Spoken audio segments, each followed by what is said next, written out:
Thank you very much, and it's my first time here. I'm just gonna close the phone. That's one thing you have to do when you speak. Okay. So basically, I was on my way here, and I said to myself, "Isn't it incredible that my journey, if I want to call it a journey, my long journey, started basically when I was like grade 2, about your age." I'm just kidding. Okay. About grade 5, like your age. Is that okay? I can change my story. Okay. So I was about grade 2. Not too long ago. Can I do that then? Not too long ago. And wait, let's do this. Oh wait, I forgot the clicker. Basically, it started with something as simple. Something as simple as a bike. And I remember when I was in grade 2, every Saturday, all my friends, not too long ago, they would all go, there would be a parking lot and they would just go around with their bikes like a gang. And I was not part of it, so I remember going up to my dad and asking my dad, I said to my dad, "Dad, all my friends have bikes. I want a bike." And he said, "Well, it's not your birthday." So what I did was, of course, what happens when your dad says no? What do we all do? So, and of course you have to use that. You have to use it. And then with doe eyes, you go to your mom and say, "Mom, I can't believe Dad is not letting me part of this group. I want a bike. Can you give me a bike?" And my mom said, "Well, it's not Christmas." So, in my family, things are not given out just because you asked it. It never has been. I remember I was like kind of depressed, so I went to the canteen. And I went to the canteen and I saw this woman with a thick wad of peso bills, like 1,000 peso bills. And so what I did was, I asked her, "Hey, how did you earn that money?" And she said, "In the morning, there's this big truck that comes over, and in that truck, there's a lot of snacks, chippy. And you buy that chippy, then you put a little money over it. You buy it for 4, it's 6, and then when you sell it, you get the 2 pesos." And the concept was new to me. It's an under allowance. In Ateneo, under the chair, they're one of the best schools in the country. So the books are put under the chair. And so we need very little books, because we're really that good. No, this way. So I took out all the books and then I put in the chippy. I remember counting down till recess time. And when the bell rang, I ran to the back of the classroom, I locked it, and I said, "Nobody go to the canteen. No need, because I have."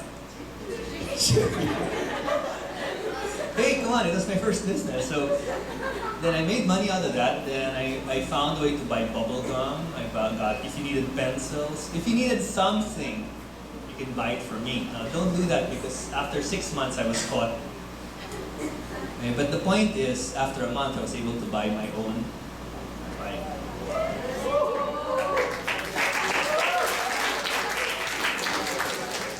So basically, the point is, there's so many things in life I cannot control, especially asking for stuff. And later on, I'll tell you why it was difficult from the start it was difficult for me. But doing business or trying out new things is the way that I learned to deal with a lot of the problems in my life, which was basically to reinvent things. And later on, I was when I went to the NGO field, it was the same thing. There were so many things in the world I wanted to do, and a lot of it was asking for money.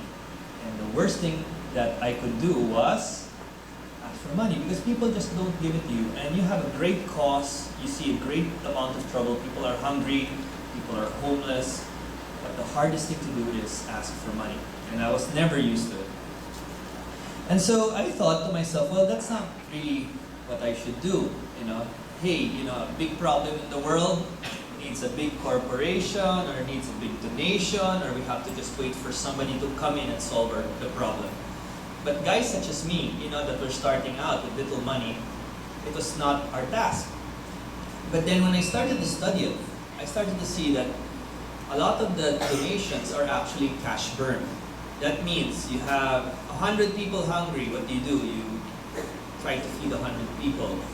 The next week, what happens? There's 200 people hungry, and you have to come up with 200 packets of food.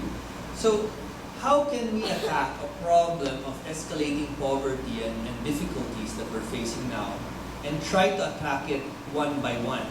What you need is not just, per day, per hour, try to solve things in society, but try to look for solutions that really have like long-term effects. That's what I wanted to do. What I felt was it wasn't the people that were donating that were making the change, but there were young people that were making a difference, and they were using something called social enterprise. Basically, social enterprise is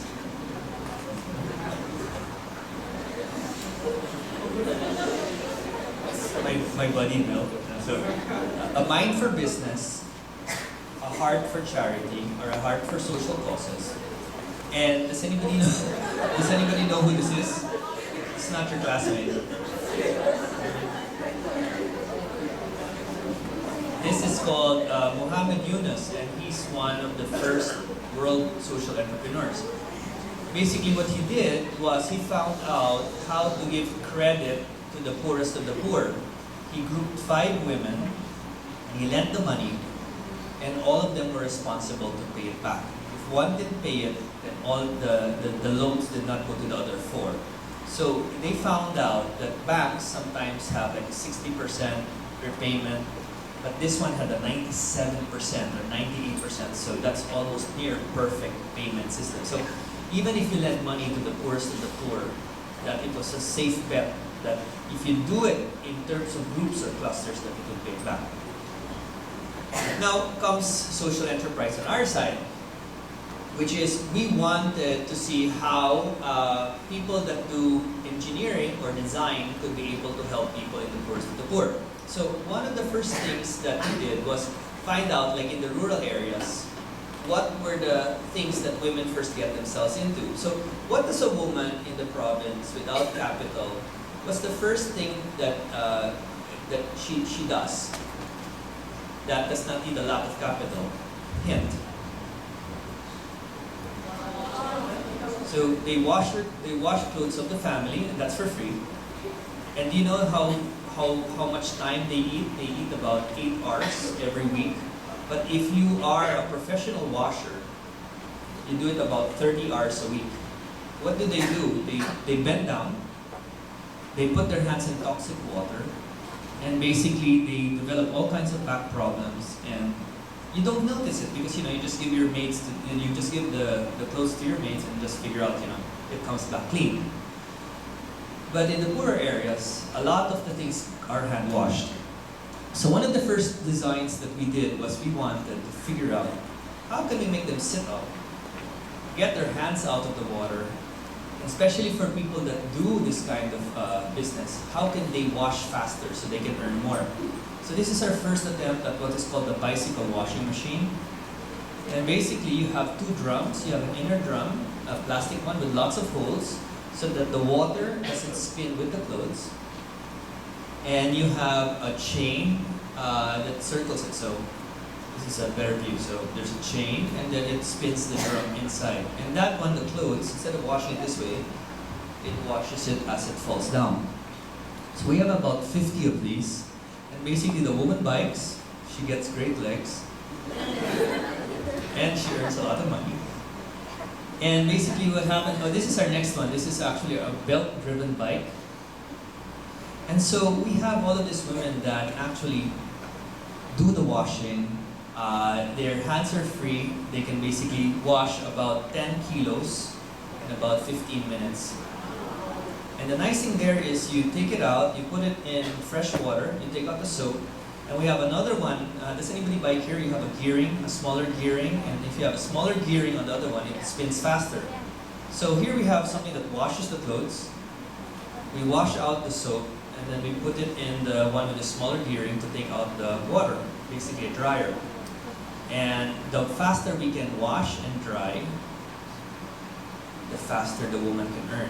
And of course, if you keep women away from having to spend this kind of lots of time washing, the more time they have to read, the more time they can take care of the children, the more time they can educate themselves, and of course, have more time to, to go out and socialize. So this is our accredited washing test. So it really washes, but sometimes, they have to wash excess. So bicycle washing machines, very simple, but it's enough. So one of the things we always say to ourselves is to remind ourselves to say no to no. Whenever we come up with a challenge or a problem, it's never to just give up. When I was starting business, my professor said, never turn away from something that bothers you, because if it bothers you, it probably bothers your friend or many people around you. And if it's a cold food and you can deliver hot food, long lines, you can deliver faster food, what happens is you can come up with a great business. But with problems of society, when you come up with some great solution, then maybe you can change things forever, and maybe you can change the world. And that's what my career I wanted my career to do. What if I had a career that basically, as we did this kind of new inventions and interventions, that it would start changing things. I just wanted to say that, we're kind of proud of this. So a lot of women, they said, well, some people just don't dump the clothes with us. Some of us have to go house to house because some of them don't want to give their expensive clothes to us. So basically we put a drum on the bike, and there's the holes so that, when they spin it, you can't spin the clothes in the water at the same time. It's too heavy for people. So the water stays on the bottom and because of the holes, and then it keeps on spinning. So basically we call it the washer size. So women can go to the house, they fill it up with water, 3 teaspoons of soap, they put in the clothes, and then they put a stand up, and then the back wheel, we change the gearing, and it becomes the drive train to wash the clothes.